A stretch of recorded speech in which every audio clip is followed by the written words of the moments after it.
Okay, so if you're asked to solve by graphing, what I would do is go to Desmos, type it in, and Desmos is going to tell you all the important pieces of information that you're going to need.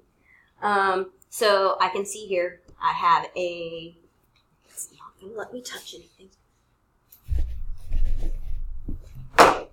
Alright, I have a vertex at 0.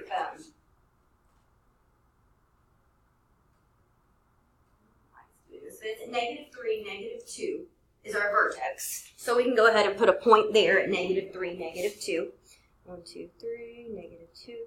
We're going to have one point there, and that's going to be the vertex of our parabola. We also need to have the zeros. I have 1 0 at -4, so I can put a point on -4. And looking at my Desmos calculator, I also have a point at -2, so you should have a point at -2 on your graph.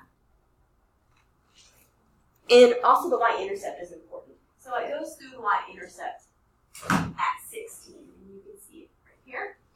Your graph, however, is not going to have a 16 on it, but it's going to be somewhere up 10, 11, 12, 13, 14, 15, 16, somewhere in here. So your parabola, just do a rough sketch that goes through all of those points, and you should be good to go tomorrow.